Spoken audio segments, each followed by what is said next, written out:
Bismillahirrahmanirrahim. Qala al-mu'allif rahimahullah wa nafa'ana bihi wa bi ulumihi fid dharain amin. Jangan lupa baca nulis inna hadza larizquna ma lahu min nafad. Ini tulisan inna hadza larizquna utawa kopi yang teko HP teko Quran. Kero abdi, bapak yakin njaluk mau. Aku selak lali. Ken abdi. Waranti mang abamu njaluk nang sasidik ngono ae.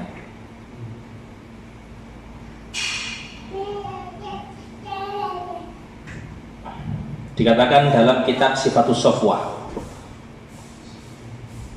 Qala Sayyidina Umar bin Khattab radhiyallahu anhu, Sayyidina Umar pernah dawuh, man kathura dhihkuhu qallat haibatuh. Orang itu ketika banyak tertawa, maka wibawanya berkurang.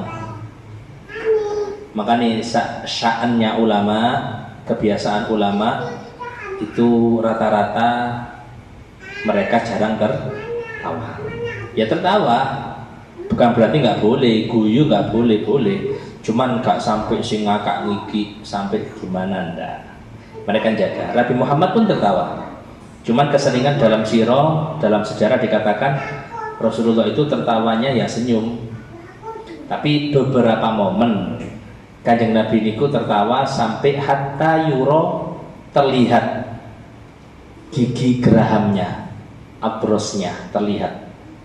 Jadi Rasulullah membuka mulut beliau yang indah sampai terlihat gigi gerahamnya. Kenapa? Ya karena Nuaiman, sahabat Nuaiman yang jahil itu, yang jahil kok jahil, astagfirullah, jahil bodoh, yang jahil.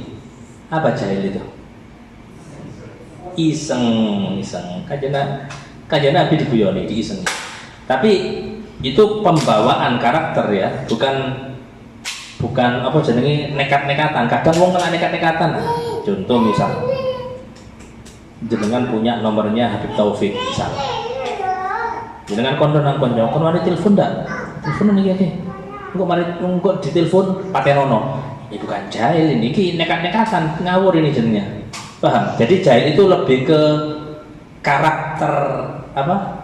Bawaan orangnya ya kayak gitu modelnya gitu loh, sehingga Rasulullah betul-betul memaklumi dengan keisengan yang dilakukan oleh sahabat Nuaiman. Jadi ini nasihat termasuk kita di hadapan anak kita. Ojo ngakak ngiki ngakak dengan rapi anaknya, nanti anaknya akan melihat orang tuanya kurang wibawa. Loh emangnya kita nyari wibawa? Enggak, kita nggak nyari wibawa, cuman menjaga wibawa itu penting. Untuk apa? Kalau orang tua supaya anaknya nurut di hadapannya, nasihati kena, sungkan aku. Tapi ketika orang tua itu nggak punya wibawa, ada orang tua, nggak ada orang tua, podo ae. Guru juga sama, guru perlu wibawa supaya apa? Muridnya bisa menjaga akhlak kepada gurunya. Pemane zaman saiki muridnya ngelama nang gurune, sing sandale digosok lah, sing gosok muridnya dengan dalih barokah. Ya tidak ada barokah, nyolong itu gak ono dengan alasan apa namanya ngalah barokah kemudian melakukan kemaksiatan, itu tidak ada. Jadi sekali lagi jenengan harus bisa menjaga wibawa. Tapi ono tapi nih, istri kula piyon dek apa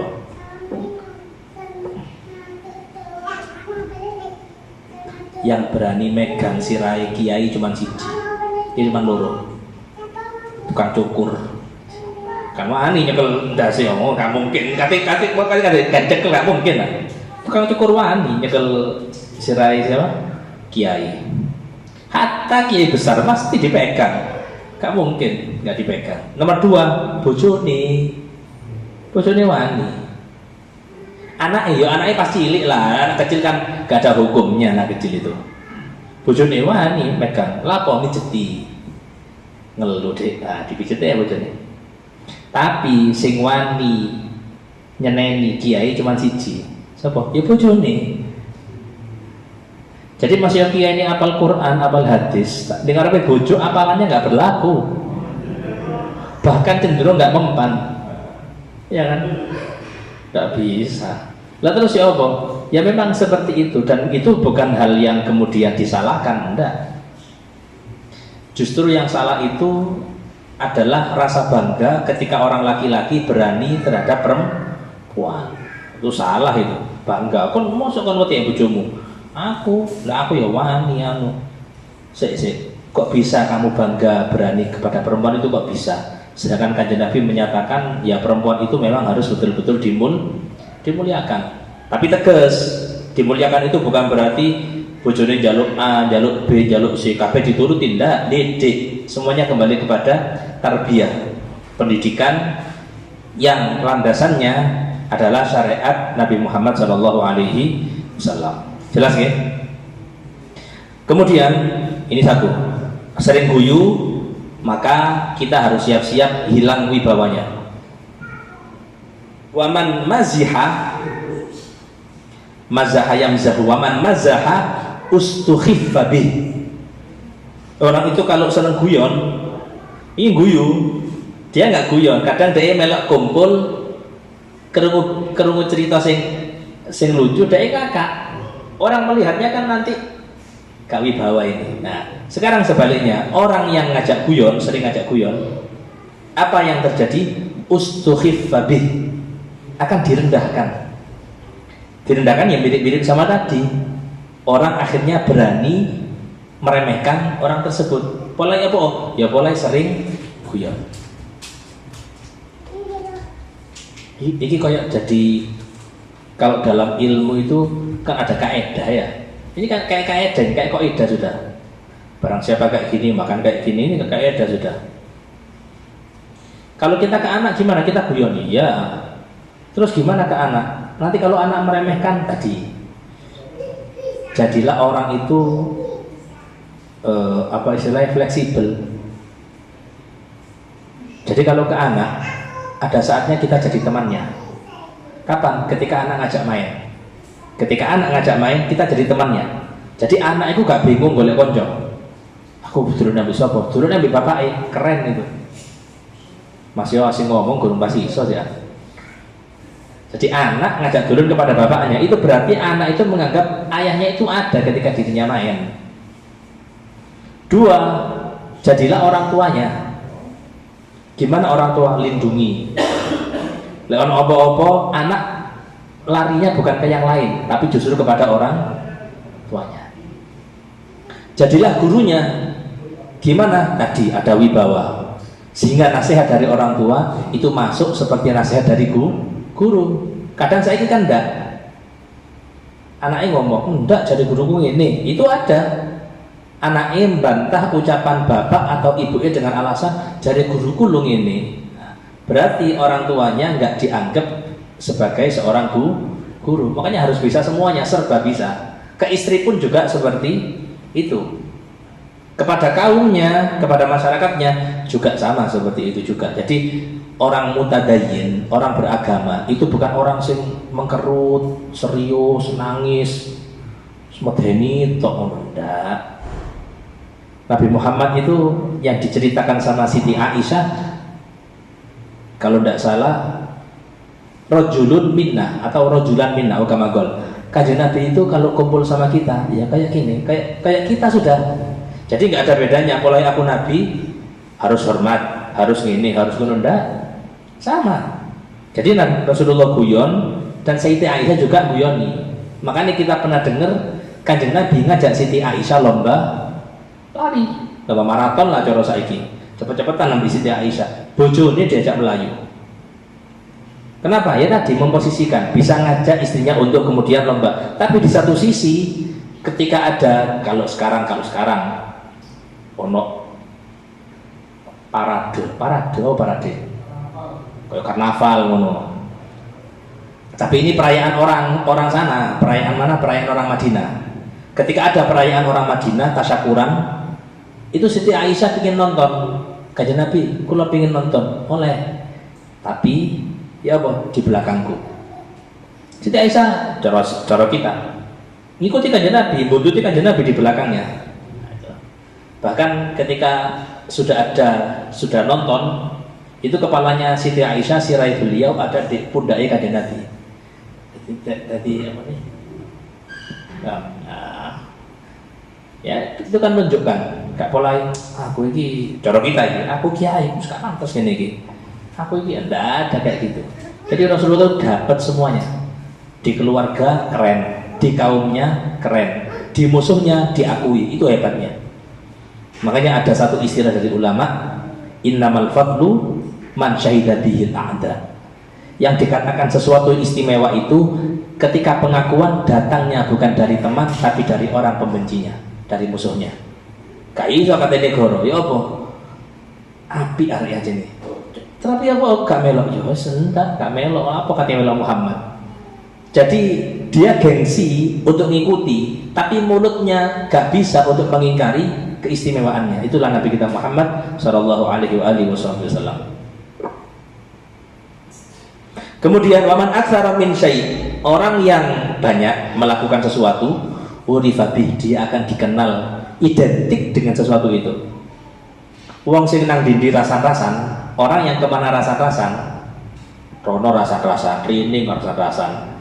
Nanti ketika jenengan lagi ngobrol, kemudian si tukang rasan-rasan itu datang, gurung teko, mesti ngomong iki lho, si rasan-rasan teko. Nah, identik dengan itu sudah pasti. Seperti kalau dalam hal kebaikan, seseorang yang dikenal dengan kebaikannya, Syekh Ja'far bin Syekhon, sampai dijuluki Al-Quran berjalan. Kenapa? Karena memang beliau sering membaca Al-Quran.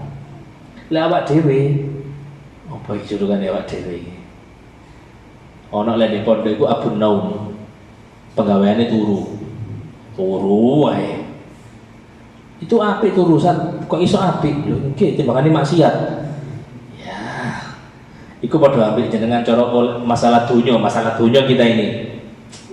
Kalau piro kon dina iki untungku 10.000. Apik sakmono apik timbangane 5.000, motivasine kurang ente.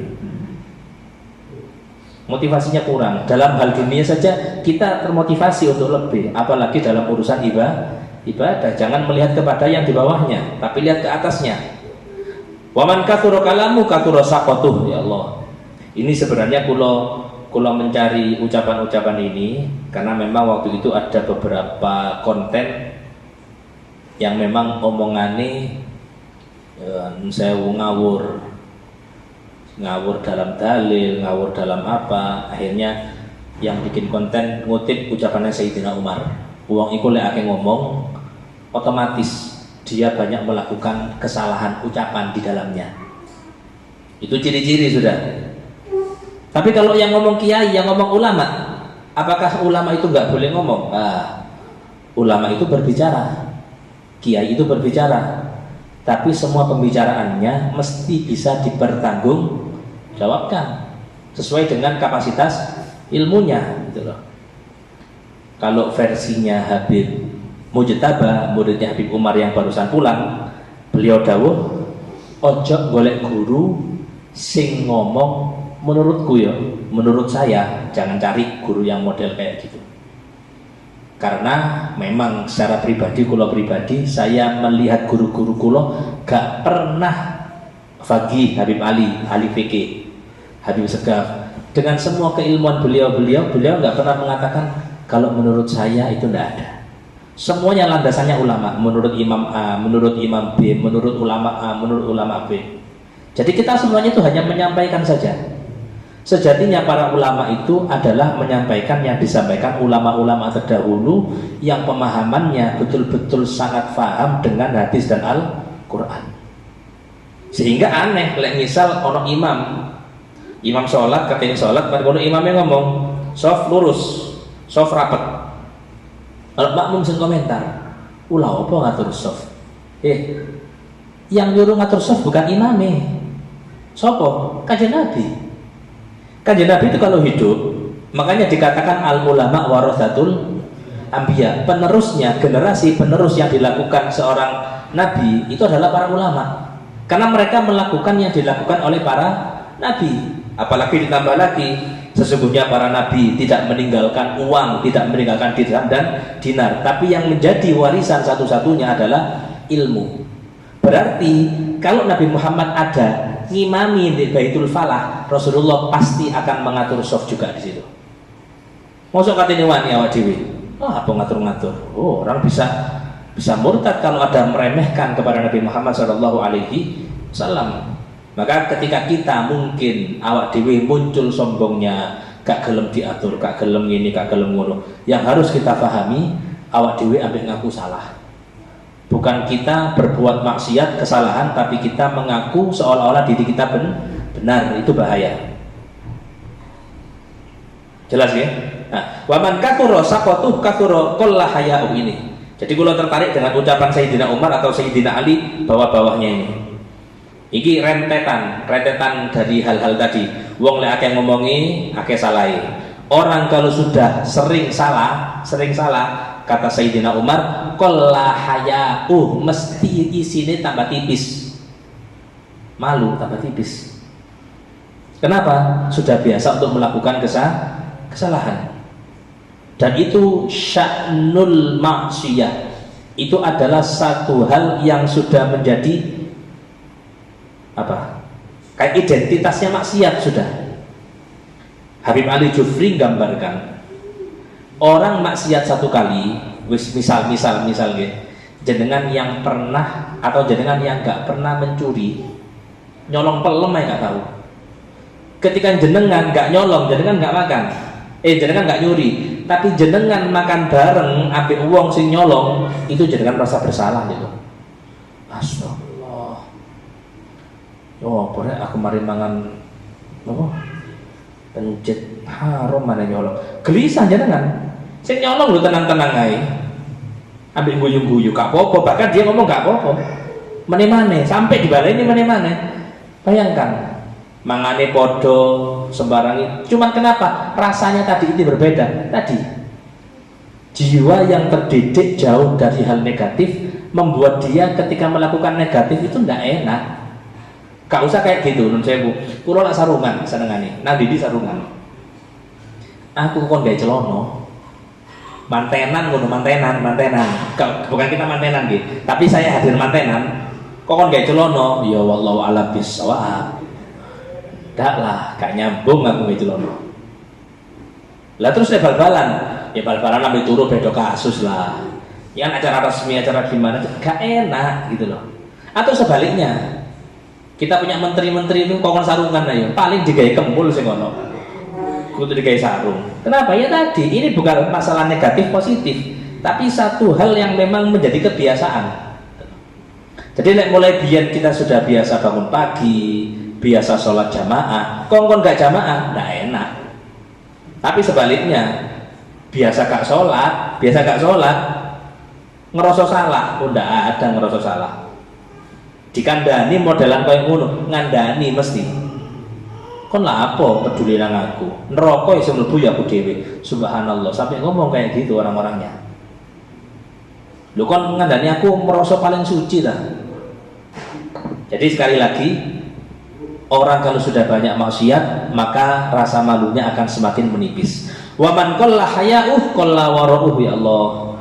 Orang itu kalau sudah nggak punya malu, maka sifat hati-hatinya sudah semakin hilang.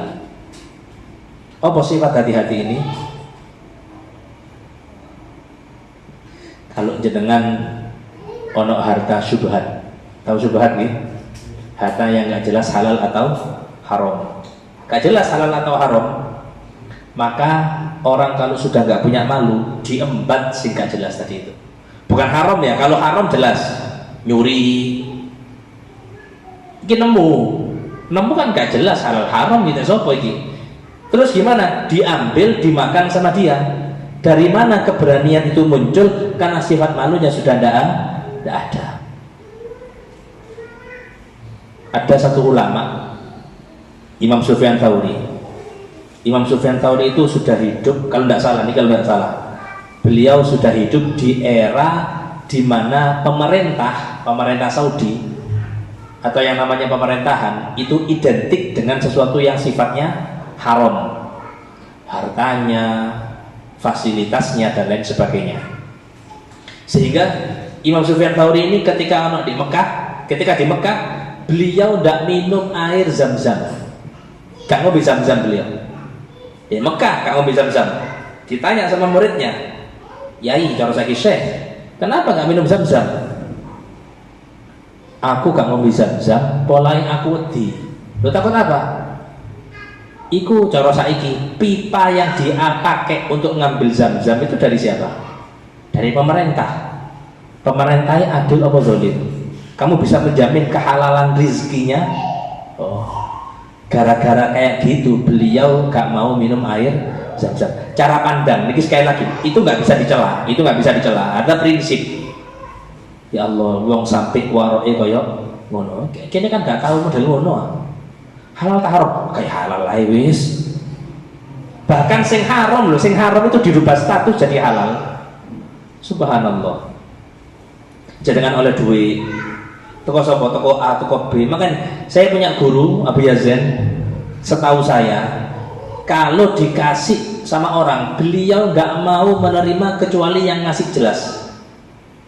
Bukan karena apa? Takut salah maksud. Takut salah maksud. Yang dimaksud mungkin bukan Abu Yazin, yang dimaksud orang lain. Atau mungkin yang ngasih orang yang memang dikenal di situ ada harta haramnya. Jadi Abu Yazin harus tahu sapa sing ngekei. Meskipun kita nggak ngasih langsung. Misal pulau ngasih durian. Ketika saya ngasih durian, saya nggak ngasih langsung ke Abu ya, lewat khodimnya yang khidmah. Tolong ya Abu ya, bilang dari Siddiq, dari muridnya Siddiq. Nanti Abu ya tanya, terus sopo? Dari murid jenengan Siddiq. Oh ya, suwun gitu. Kalau dari siapa? Nggak tahu Abu ya, orang nggak dikenal. Singkirno. Bukan beliau nuduh itu haram, enggak. Ada warok itu hati-hati. Beliau pengen ngerti. Lah awak dhewe ndak. Soal dhewe iki kurang warok ya jane. Pemane masalah badokan ya. Iya kan? Warak sih ngono, sampai warak kan ya. Masalah duit. Oh. Almarhum Ma'ruf itu cerita satu orang pernah diundang ke pemerintahan Pasuruan lah, imam bupati atau wali kota, saya nggak tahu. Kemudian pulang oleh berkat, pulang dapat berkat. Ketika pulang dapat berkat, ngomong nang Ma'ruf kata pangan ini, PN digawa, suruh ambil, entah dapat uang juga atau gimana, ini juga bisa PN, tidak mau dengan uang yang ada sangkut pautnya dengan pemerintahan. Tapi sekali lagi, bukan berarti pemerintahan itu kemudian hartanya murni haram kabeh. Tidak. Tapi beliau lebih memilih untuk warok di situ. Prinsip beliau gak gelem nerimo sesuatu yang masuk ke dalam perutnya dan itu dari sesuatu yang di situ ada campuran halal atau haram. Gampangnya gini. Misal ada orang bandar apa sih biasanya? Bandar judi, tak bandar apa? Bandar togel, bandar apa? Maksiat sudah. Tapi di satu sisi dia punya toko, dia duit toko. Mari kono jenengan diundang, Anda diundang ke acaranya dia, dan jenengan dapat uang. Piro duwe soge nemen nih, tokone gede dan dia dikenal dengan bandar tadi itu. Jenengan mulai oleh berkat oleh duit 250.000, 250. Iki kudu ceramah lo ya, jamaah ya 250. Pertanyaan simpel digawe tanda. Oh dipakai Ustaz. Lu kok iso? Kan dia punya toko Ustaz. Iya kan? Kita nggak tahu dari halal atau haram. Cukup bagi kita ada fikih, nggak salah. Jenengan pakai prinsip itu fikih itu dan jenengan nggak dosa. Jenengan nggak salah, nggak bisa dikatakan salah dan jenengan nggak dosa. Cuman kalau kita bicara level yang lebih tinggi dari itu, maka orangnya nggak mau terima. Diundang hadir. Cuman dia nggak terima, nggak bakal makan dan nggak bakal nerima. Kalaupun makan, niatnya hanya untuk menyenangkan tuan rumah. Diambil sedikit, kakek, malu duit, nggak bakal dimakan. Alasannya kenapa? Tadi di situ ada, nggak nutup kemungkinan ada campuran harta yang haram. Loh, salah kayak gitu? Nggak salah juga. Makanya cara pandangnya kita itu beda-beda. Apa landasannya? Satu, keimanan, gitu aja sudah. Kita melihat sholat itu penting, Cara persentase 100%, ulama melihat 100%. Dibuktikan sama ulama. Krungu adzan langsung sholat. Awak dhewe kan di lisan kita 100% ya kan. Prakteknya kan ya mungkin 50, mungkin 30, bisa 100% ya kakean utang. Ya kakean masalah dadi 100%. Seolah-olah sing tahajud dadi koyok sholat wajib. Jelas gitu. Jadi gimana? Ya tadi kembali ke tadi. Keimanan kita akan mempengaruhi penilaian kita terhadap syiar-syiar, simbol-simbol agama. Kemudian terakhir, orang kalau nggak punya hak warok, orang yang duwe warok, gak duwe hati-hati, kata Sayyidina Umar bin Khattab, mata qalbuh, hatinya mati. Alias wong modelan koyok ngono kandanane angel. Kandanane angel. Kulo sangat tertarik dengan orang-orang yang insya Allah kalau sering ningali apa majelisnya Gus Idam itu,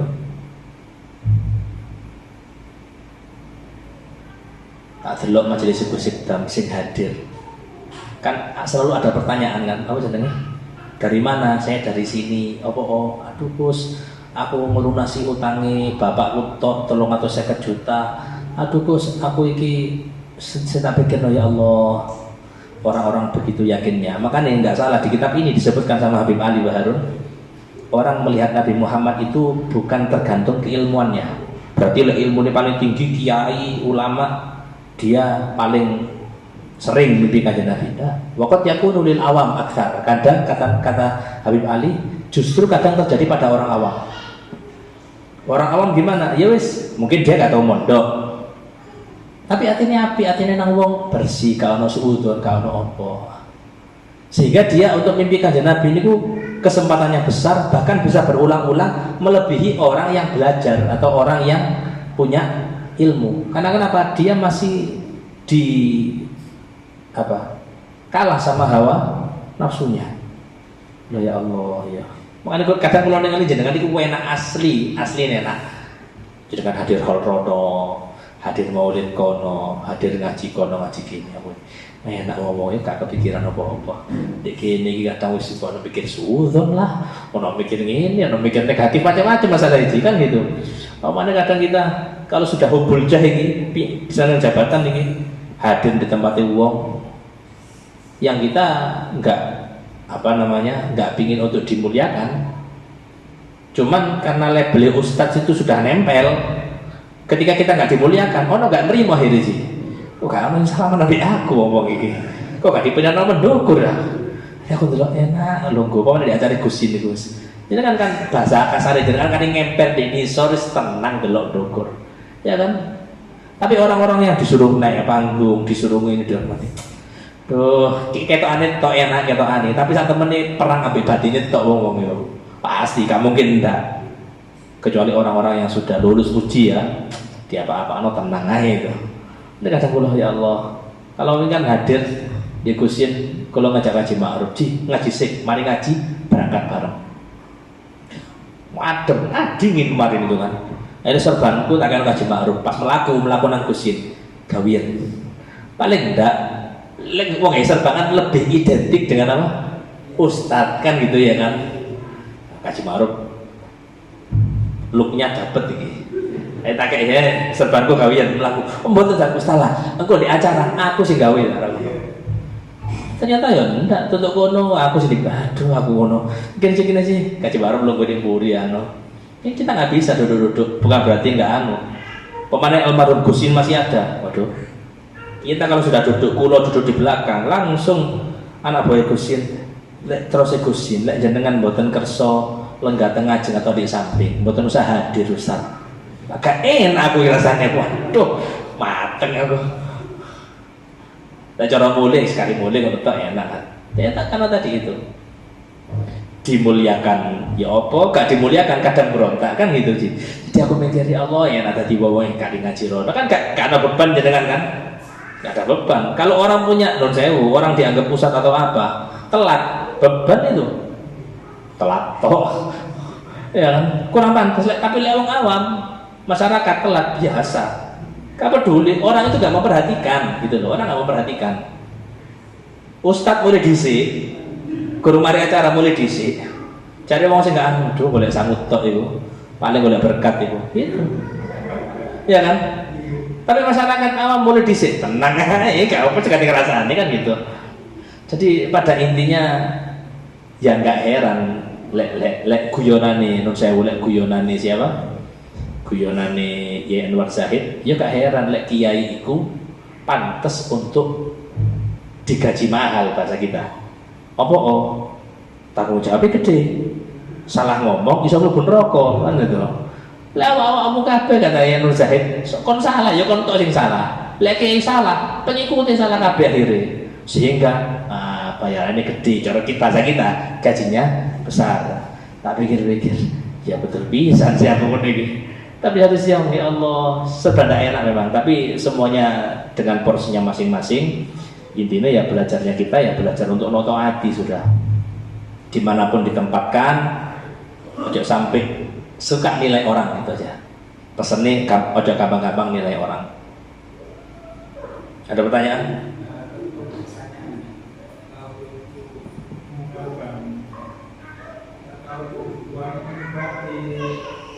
Supaya nggak memberikan usaha, kan istilahnya tidak ada dibanding. Apa berbagi bukan usaha atau dibuat supaya tidak mematikan hati ya.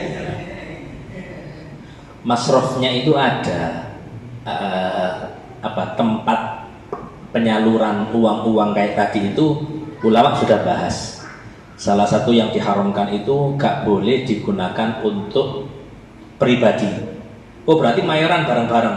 Ya gak oleh pisan, bukan gitu maksudnya. Maksudnya itu kemaslahatan umum. Jadi pribadi ini gimana? Termasuk pulsa pribadi itu. Termasuk takwa ya. Tapi kan bodoh aja pulsa takwa kan Anda pakai kan ya udah. Berarti nggak boleh. Solusinya gimana? Kulo lebih condong ke masih tambah haram juga. Itu kalau masjid koyok bangun versi ini Habib Abdullah bin Alawi Haddad, orang yang mencuri hasil curian dibangunkan masjid koyok wudhu nggak uyu tambah suci ya tambah suci najis kabeh itu. Nah tapi terus si Ustaz Kulo Yai Qaimuddin beliau melihat pajak itu nggak wajib untuk umat Islam. Loh, negara kita Ustaz nggak toko pajak kan. Dari dulu pajak itu sudah ada. Bedanya umat Islam itu zakat, kalau non muslim orang kafir itu kena pajak. Ini kan enggak, ya kan? Umat Islam itu double, ya kena zakat, ya kena pajak. Bahkan pajaknya lebih gede timbangannya zakatnya. Lalu nanti majunya gimana negara ini dan lain sebagainya. Itulah kesalahan belajar kita. Kita menganggap yang namanya negara maju itu negara sing bangunane menjulang tinggi, mari ono opo-opo dengan HP ya, bisa selesai urusan dan lain sebagainya. Kemudian kalau patokannya kayak gitu, dari mana nilai moralnya? Wong kita orang ahli agama kan, kita dididik kan. Maju bukan dari situ, itu unsur lain, bonusnya itu. Maju itu masyarakatnya takwa, masyarakatnya rukun, masyarakatnya duwe akhlak, ada maju. Masih coro duwe gak pati sing opo-opo, tapi mereka dengan kehidupan yang sederhana bisa saling tolong menolong dibanding dengan nilai kriminal yang semakin meningkat. Wong urusan perceraian nah itu. Yang saya tahu baca berita, berapa nilai perceraian, total perceraian tahun 2025 di Malang sama di Pasuruan? Lebih dari 2000 dalam 1 tahun, lebih dari 2000. Bayang no. Kok bisa kayak gitu? Faktornya banyak. Apa itu yang dikatakan Margono Pasuruan maju gara-gara itu? Tidak ada gitu. Jadi kita boleh menganggap kemajuan teknologi itu sebagai bentuk kemajuan, tapi jangan melupakan unsur utamanya. Apa? Ya ketaatan kita, hablum minallah dan hablum minan nas, itu betul-betul terjalin, terrealisasi, kemudian terjaga. Bonusnya kalau ada ekonomi, kalau ada apa, baru kemudian itu dikatakan Maju. Zaman kanjeng Nabi masa gak maju? Ya tetap maju. Bahkan Nabi Muhammad sampai melabeli apa? Sebaik-baik generasi adalah generasiku. Padahal sahabat tidurnya di mana? Di atas kayak gitu. Harusnya sebaik-baik generasi milihnya orang samping, yaitu mereka yang tidurnya di kasur sing mewah, tapi bukan itu. Tapi generasiku dan generasi setelahku, sahabatku dan generasi yang setelahnya.